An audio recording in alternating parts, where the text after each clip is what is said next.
Welcome to Punjab educators. जो students and teachers आप तक एक स्पेशल एजुकेशनल न्यूज़ आप तक पहुंचानी थी, तो वो ये कि नाइन्थ क्लास के पेपर नहीं हुए, फर्स्ट ईयर के पेपर्स नहीं हुए।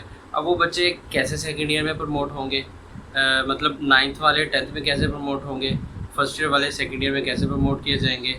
और वो बच्चे जो स्पेशल एग्ज़ाम्स दे रहे थे, जैसे कोई मार्क्स इंप्रूव करना चाह रहा था, कोई सप्ली देना चाह रहे थे, कोई किसी के हवाले से या कोई कंपोजिट पेपर देना चाह रहे थे, उन सब बच्चों का क्या बनेगा, उनके बारे में क्या फ़ैसला हुआ है। आए हम 22 मुल्तान के नोटिफिकेशन को थॉरोली पढ़ते हैं और उसको समझते हैं कि उन्होंने इन सारे सिचुएशंस के लिए क्या फ़ैसले किए हैं। आए हम उनको डिटेल के साथ देखते हैं। चलते हैं कंप्यूटर की स्क्रीन की तरफ। ओके, तो मैं अपने कंप्यूटर की स्क्रीन के ऊपर मौजूद हूँ। तो यहाँ पे आप जो है वो देख सकते हैं कि ये board of intermediate and secondary education Multan का ये मुकम्मल एक नोटिफिकेशन है, जिसके अंदर उन्होंने इस चीज़ का फ़ैसला किया कि कैसे तमाम स्टूडेंट्स को नेक्स्ट क्लासेस के अंदर प्रमोट किया जाएगा। ये सारी प्रमोशन पॉलिसी जो है वो उन्होंने शेयर की थी।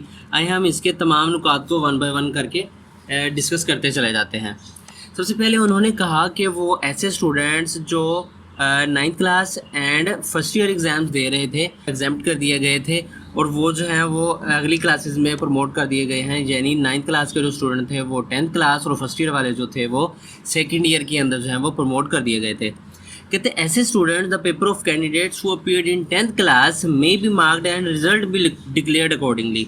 जो टेंथ क्लास के स्टूडेंट थे उनके पेपर्स हो चुके थे और उनके मार्क्स जो हैं वो उनका रिजल्ट जो है वो अनाउंस किया जाएगा। थर्ड, वो कहते हैं कि the candidate who have qualified all subjects in higher secondary school part 1, यानी ऐसे स्टूडेंट जो फर्स्ट ईयर का पेपर ऑलरेडी पास कर चुके थे, यानी जो अब सेकेंड ईयर में होने वाले थे, जो फर्स्ट ईयर को पास कर चुके थे, may be awarded the same marks in part 2। First year में आपके पास जितने मार्क्स थे जिन्होंने आपने स्कोर किए थे, सेकंड ईयर में आपको भी उतने ही मार्क्स जो हैं वो आपके मिलेंगे। आपके फर्स्ट ईयर के अंदर अगर आपके 300 या 400 नंबर थे, तो सेकंड ईयर में भी आपको 300 या 400 नंबर्स दे के आपको जो है वो प्रमोट कर दिया जाएगा। आपके रिजल्ट कार्ड के ऊपर मार्क्स ऐड किए जाएंगे। कहते हैं ऐसे स्टूडेंट्स जो फर्स्ट ईयर को तो क्लियर कर चुके थे, लेकिन वो सेकेंड ईयर को एज ए होल पास करना जो है वो नहीं कर सके थे और वो फेल हो गए थे, may be awarded the same marks as obtained in part 1। उनको भी वही मार्क्स मिलेंगे जो उन्होंने पार्ट 1 के अंदर अचीव किए थे या ऑब्टेन किए थे। नंबर 4 कहते हैं the candidates who have qualified there part 2 examination but failed in various subjects in part 1। आपने अगर सेकेंड ईयर तमाम कंप्लीट कर चुके थे, लेकिन आपने पार्ट 1 के कुछ सब्जेक्ट्स में आप फेल थे और आपने उनकी सप्ली वगैरह देनी थी और आपका कंपार्टमेंट का केस था, may be awarded the same marks as they have obtained in theory of part 2। आपके सेकेंड ईयर के उस सब्जेक्ट के अंदर आपको जितने मार्क्स मिले हैं उतने मार्क्स ही आपको फर्स्ट ईयर के उस सब्जेक्ट के अंदर दे दिए जाएंगे जिसकी आपने सप्ली देनी है और आपको पास कर दिया जाएगा। लेकिन कहता है the marks obtained in practical exams earlier shall remain the same. लेकिन प्रैक्टिकल के जो एग्ज़ाम्स आपके पहले लगे थे वो उतने के उतने ही रहेंगे, वो एक्स्ट्रा ऐड नहीं होंगे। कहते हैं कि the candidates appearing for improvement, वो स्टूडेंट्स जिन्होंने पार्ट 2 के एग्ज़ाम्स को इम्प्रूव करना चाह रहे थे, ठीक है, as a whole may be awarded the same marks as they have obtained in theory of part 1। जो पार्ट सेकंड को इम्प्रूव करना चाह रहे थे उनको पार्ट 1 के हिसाब से उनको मार्क्स दे दिए जाएंगे, लेकिन जो प्रैक्टिकल एग्जाम्स के अंदर आपके मार्क्स थे वो सेम के सेम ही रहेंगे। Candidates appearing for improvement in various subjects may be awarded the highest marks obtained in the relevant subject in part 1 और पार्ट 2। कहते हैं अगर आप पार्ट 1 या पार्ट 2 के सप्ली के एग्ज़ाम्स देना चाह रहे थे या आप अगर आप इम्प्रूवमेंट के पेपर्स देना चाह रहे थे पार्ट 1 और पार्ट 2 के किसी भी सब्जेक्ट के, तो आपको आपके सब्जेक्ट के हाईएस्ट मार्क्स जो हैं वो उठा के इस सब्जेक्ट के अंदर ऐड अप कर दिए जाएंगे, जबकि प्रैक्टिकल के मार्क्स सेम रहेंगे। नंबर 7 के ऊपर आ जाते हैं। Candidates appearing for improvement of part 1, ऐसे स्टूडेंट्स जो पार्ट 1 के मार्क्स को इम्प्रूव करना चाह रहे थे, पार्ट 2 के यानी सेकेंड ईयर के सब्जेक्ट्स के अंदर जितने मार्क्स थे उस हिसाब से उनको फर्स्ट ईयर के सब्जेक्ट के मार्क्स उनके अंदर ऐड कर दिए जाएंगे। The candidates appearing to avail their last chance, ऐसे स्टूडेंट्स जो अपना लास्ट चांस यूज़ कर रहे थे और उन्होंने वो चाह रहे थे कि इस दफ़ा हम अपनी सप्ली या अपने एग्ज़ाम्स वगैरह को क्लियर कर लें, may be awarded average marks, उनको एवरेज मार्क्स दे के उनको पास कर दिया जाएगा। The candidates who have failed up to 40% subjects, ऐसे स्टूडेंट जो 40% ऑफ सब्जेक्ट्स में फेल थे, एंड अपियरिंग पार्ट 2 में be awarded average marks obtained in passing subjects for failed subjects and their marks thus obtained in part 1 में B doubled for part 2। कहते ऐसे students जो 40% subject के अंदर फेल थे, आप 3, 4, 5 सब्जेक्ट के अंदर फेल थे लेकिन 1-2 सब्जेक्ट के अंदर आप पास थे, तो आपने जिन मार्क्स सब्जेक्ट्स को पास किया और जिस मार्क्स के साथ आपने उनको पास किया उनकी एवरेज निकाली जाएगी और वो मार्क्स जो है वो आपके लगा दिए जाएंगे। और इसी तरह अगर आप सेकेंड ईयर के अंदर यही केस था तो फर्स्ट ईयर के एवरेज मार्क्स को जो है वो डबल करके आपको पार्ट 2 के अंदर मार्क्स अवार्ड कर दिए जाएंगे। देन चलते हैं पार्ट 10 की तरफ। Candidates appearing for various subjects of Part 1 and Part 2 as compartment may be awarded average marks obtained in passing subjects respectively। First year and second year की अगर बहुत सारी सब्जेक्ट के अंदर अगर आपने कंपार्टमेंट थी और आपने वो देनी थी तो आपको एवरेज मार्क्स दे दिए जाएंगे, जो सब्जेक्ट्स आपने पास किए हुए हैं उनकी एवरेज निकाल ली जाएगी। प्रैक्टिकल एग्जाम्स में नॉट बी कंडक्टेड, क्योंकि प्रैक्टिकल एग्ज़ाम जो है वो होना बड़ा मुश्किल है और उनके अब मार्क्स ज़ाहिर है वो लगेंगे भी नहीं।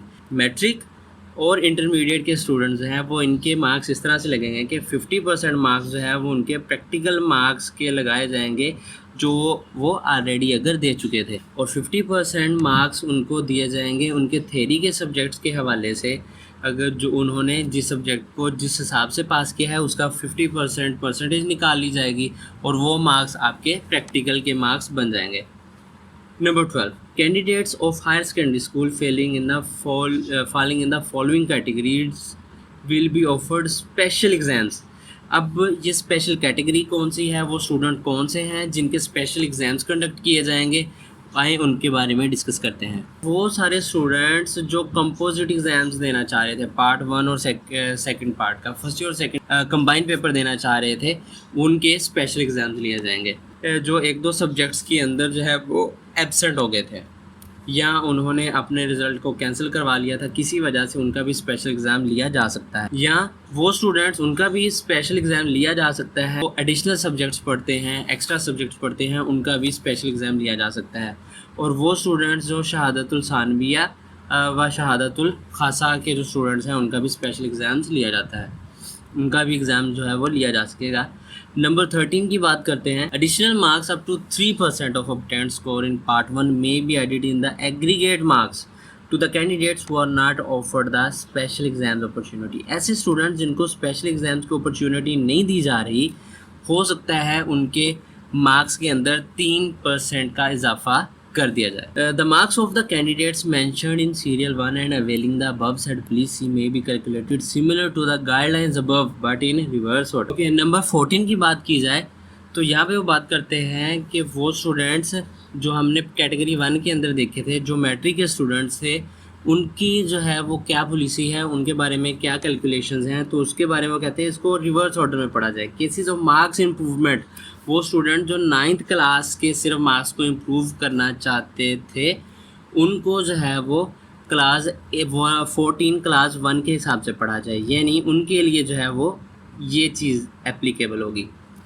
अब हम बात करते हैं candidates who have passed 10th class examination। Candidates who have passed 10th class examination in 2019 and were appearing in failed subject of 9th, the same marks may be awarded in relevant subjects for 9th class।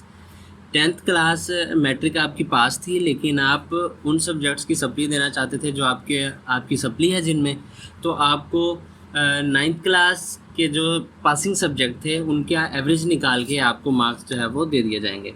अब हम बात कर लेते हैं 14 class ए की, जो कि हमने इसके हवाले से देखना था। वो है कि candidates who are appearing in matric composite exam, जो 9th 10th कंबाइन पेपर देना चाह रहे थे, वो जो है 9th क्लास के पेपर नहीं दे सके थे, सिर्फ 10th के हुए थे। देयर मार्क्स में B doubled but in reverse order, उनके मार्क्स जो हैं वो डबल हो जाएंगे लेकिन वो रिवर्स ऑर्डर के अंदर हो जाएंगे, वो उल्टी केस के अंदर होगा। नंबर 15, द बोर्ड्स में mention in the transcript, board के पास ये पूरा हक है कि वो आपके ट्रांसक्रिप्ट या आपके रिज़ल्ट कार्ड के ऊपर ये साफ साफ मेंशन कर दे कि आपको मार्क्स जो हैं वो पार्ट 1 की बेस के ऊपर मिले हैं या पार्ट 2 की बेस के ऊपर मिले हैं, क्योंकि ये फार्मूला कोविड-19 के लिए स्पेशल लगाया गया है। इसलिए आपके रिज़ल्ट कार्ड के ऊपर स्पेशल लिखा जाएगा कि ये आपने जो पेपर पास किए हैं वो किस सिचुएशन के तहत किए हैं, किस पॉलिसी के तहत पास किए हैं।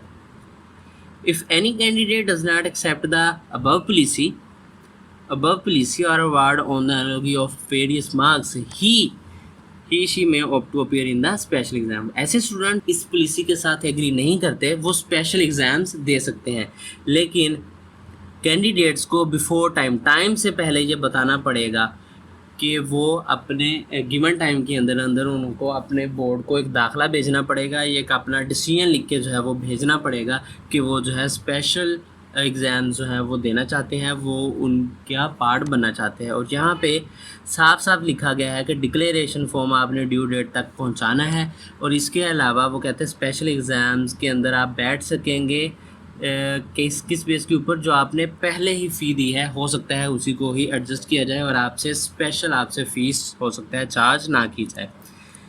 17 की अगर बात करें तो वो कहते हैं कि अगर ऐसी कोई सिचुएशन आती है कि जो हमारी इस पॉलिसी ने कवर नहीं की, तो वो हम Punjab boards committee of chairpersons को उसको रेफ़र करेंगे और फिर वहाँ पे एक कमेटी और इनकी एक मीटिंग बैठेगी जिसके अंदर आपकी उस सिचुएशन का बाकायदा फ़ैसला किया जाएगा। तो उम्मीद करता हूँ आपको इस पूरी पॉलिसी की समझ आई होगी। मिलते हैं नेक्स्ट वीडियो के अंदर, तब तक के लिए अपना ख्याल रखिएगा। अल्लाह हाफ़िज़।